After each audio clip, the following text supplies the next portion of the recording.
Hello everybody, this is Manues and welcome to another Artifact news episode. So today Valve activated the market for commons and uncommons in Artifact, so people can test drive the market on the last day of beta. And a user on Reddit has requested me to make a video about it, so I figured it makes sense, news update, and people might want to be interested in seeing how the market looks and how the market works, and maybe also get a peek at like what prices are like right now. Obviously keep in mind the game is very fresh, the market is pretty small, so the prices will probably go down in a lot of cases long term with more supply, more packs being opened. But some cards might also go up a bit because they turn out to be staples and everyone wants them. So there will be a significant change in prices, mostly downward, but in some cases upward, I would assume. But let's take a look. Okay, so now the tabs buy cards and sell cards are active. You can just choose between the two and then basically have your cards here. You can choose to sort them by market price. Then it shows you the lowest selling price on the market. And if you sell cards, it I think shows you the lowest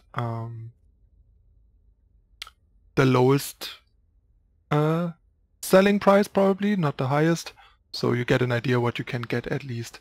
Like, for example, it's a bit weird that it shows Blink Dagger for 165 and for buying shows it for 280. So I'm not 100% sure how this works exactly. It's a bit strange. Since it also like it should show you the cheapest buying price here. I checked that earlier and it seemed to be the cheapest buying price for each card. But then why is it showing you this low of a price here? Another thing that's nice is you have this function here, access, so it shows you only cards that you have more than you need. And on buying, you have the two complete, so it shows you how many copies you need to get a playset.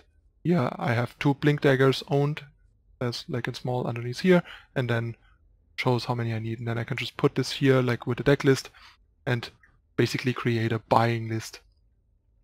Let's clear this, and then I can go to purchase, and then it takes me to the market. We'll try that with the selling, because I really want to see what's up with the Blink Dagger price difference. So let's assume we just want to sell this. You go to sell, nothing happens yet, so no worries. You just get sent to the Steam market, like you can see here. And then, yeah, it just shows you the price. Apparently the client wasn't quite up to date on the price that it showed, so that's a bit of a problem. That means you can't rely on the prices that it shows you there, especially for the selling apparently, since for the buying the prices were pretty accurate. So here it shows me like 231. Let's check what's up if we go for buying a Blink Dagger, how much that would be now, to see how up to date the prices are. So yeah, here it says 280, when in turn, which is kind of weird as you saw before, if we would sell it, even with the fee, it would be 261 for the buyer. So not sure why it suggests we sell it 19 cents below the cheapest copy on the market. And here it says we have pre-filled this with the price of the current highest buy order. You may raise the price if you'd like to wait for a buyer who may be willing to pay more. Ah, I see. It suggests the highest price of someone. Like you can put up requests on the market of cards that you want to buy. So here it gives you the highest price that you can instantly sell the card for. So there is a buyer waiting to buy it for this price. And when you are looking to buy the card, it shows you the lowest asking price basically. So I think what you would want to be doing is not match the highest price that someone is willing to pay at the moment, but the lowest price of the card on the of the copies in the market right now, or even slightly below that if you want to get rid of it quicker than anyone else. Like if the lowest asking price is €2.80 at the moment, you could just put it in at like 278 or 275 or something. That should make sure that the first person to buy a blink dagger is gonna buy it from you, so you get rid of yours as soon as possible, but not instantly. If you want to get rid of it instantly, you basically have to go with the highest price that someone already put a buying request on the market. But then you run a much bigger loss between buying and selling, so patience will be rewarded here. But yeah, it only shows you this right away and how to sell it.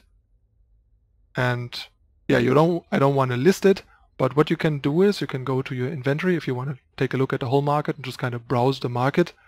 Also because, as you can see, for selling it shows you a different price than for buying,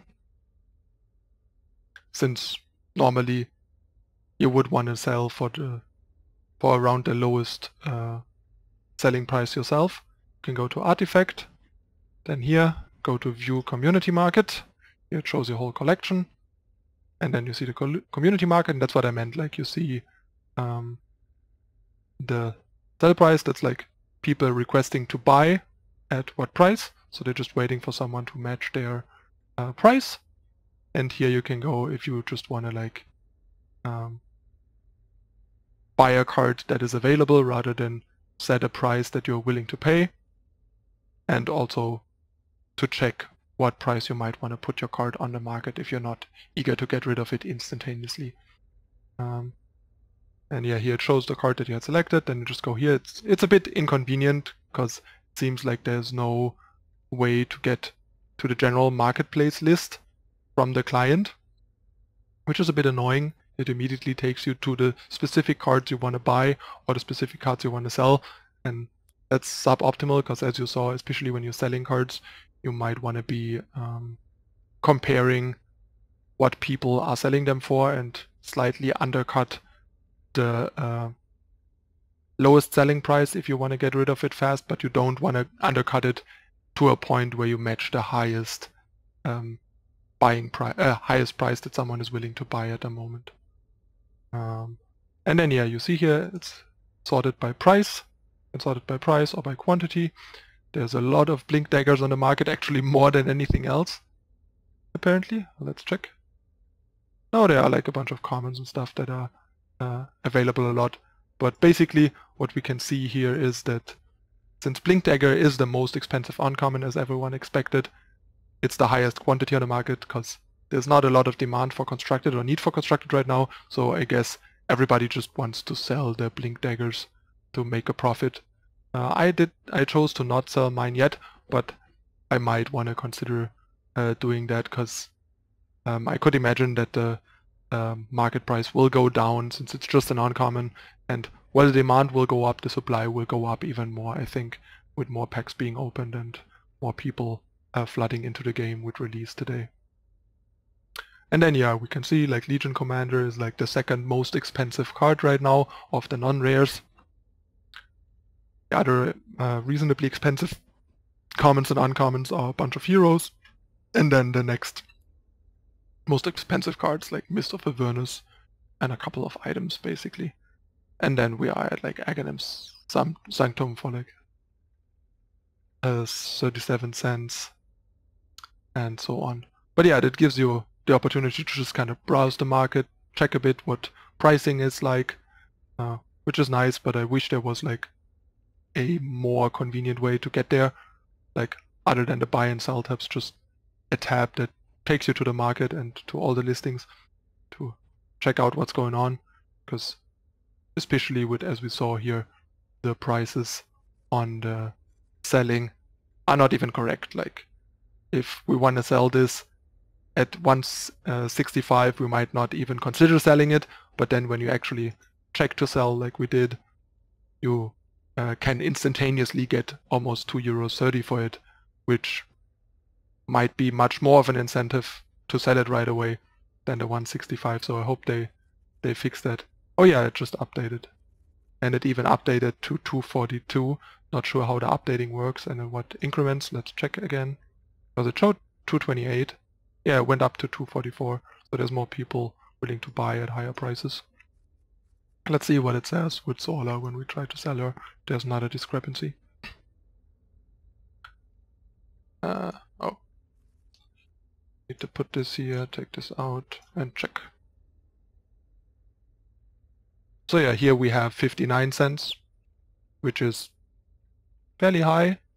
And here, once again, it's showing 28 cents. So yeah, you basically have to actively check for each card for how much it is actually selling, which is a bit annoying. I hope they will fix that and make the updating better, because otherwise these preview prices are pretty much useless. You just get a rough idea if the card is worth something or not, but not how much it actually is. Like, sure, the 3-cent Darkseer here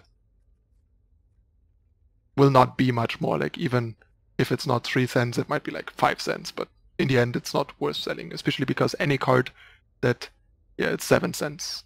That's actually relevant, because selling it for 7 cents is worth it, because selling anything for less than 5 cents makes no sense, because you can turn any 20 cards into one ticket, which is worth $1.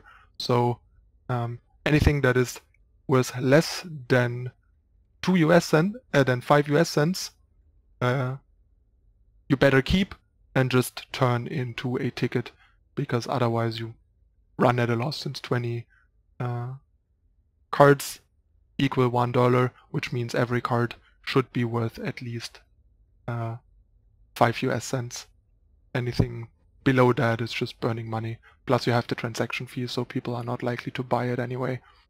And yeah, so you can just basically roughly gauge if the card is sort of worthless and just worth converting, if it is a low price card, or if it's a reasonably valuable card, but you still at the moment basically have to check the actual selling and buying prices, because these previews seem to be not particularly reliable. Let's see how it is with Legion Commander. This seems accurate, because that's what we saw in the market as well, but let's check. Yeah. So it seems like it might be working for the purchase prices, because Luna also is what we've seen her for and so on. But here with these cards, it does not seem to be working that well. So yeah, keep that in mind. It's nice that the market is kicking off. It's going to be interesting. I think there will be a lot more selling than buying right now, because there's not that much demand for Constructed, and a lot of people gonna try and turn their draft picks and open booster stuff and excess cards into some money, either to do more drafts or to just buy cards that they are missing. So I expect a lot more selling than buying for the moment, but we will see how that pans out. Okay, that's how the market looks and works.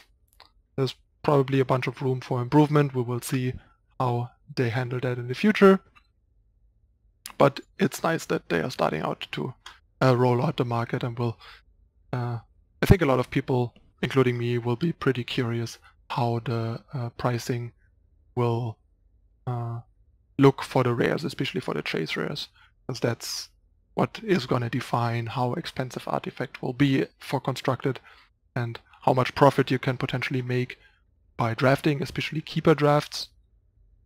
Since, yeah, keeper drafts might be more appealing than opening packs, since even if you spend $2 in addition to opening the packs, you have a chance to get those dollars back if you at least manage like 3 wins with your rare draft, and you can actually decide which rares you get, and not just sit with the rares you have in the pack. You might be able to just snatch up some nice high price constructed staples that the AI might not pick that highly and limited, especially early on. And also, if you have packs with double rares, you can still get the double rare, so it's not like you're missing out on a rare if the pack has an updated rare, since you pick 2 cards per pick anyway. If there was 1 pick, it might be a bit, you would have to know what the upgrade rate is for rares, because then you might end up in a situation where you have a pack with 2 rares that you would have both gotten if you open the pack, but you know you can only get one, but yeah, that's not an issue. So make sure to keep a draft with your packs and rare draft instead of just ripping them open. It should on average get you more value, because you might still end up with a decent deck that can get you 3 wins or more, in addition to getting all the valuable uncommons and rares that you see. Okay, that's it again for today. This was the latest Artifact News episode with the rolling out of the market for commons and uncommons. And as usual, if you enjoyed the video, please hit the like button, subscribe to the channel, turn on the notification icon for future content. Let me know in the comments what you think. And if you have any other thoughts or opinions on the market, follow me on social media and Twitch to catch me live streaming and get the latest updates. And if you want to support the content, please turn off your ad block and or whitelist YouTube to support the content for free. That's it for this Artifact News episode. I'm your host, Manu S. I thank you for watching. See you next time. Bye.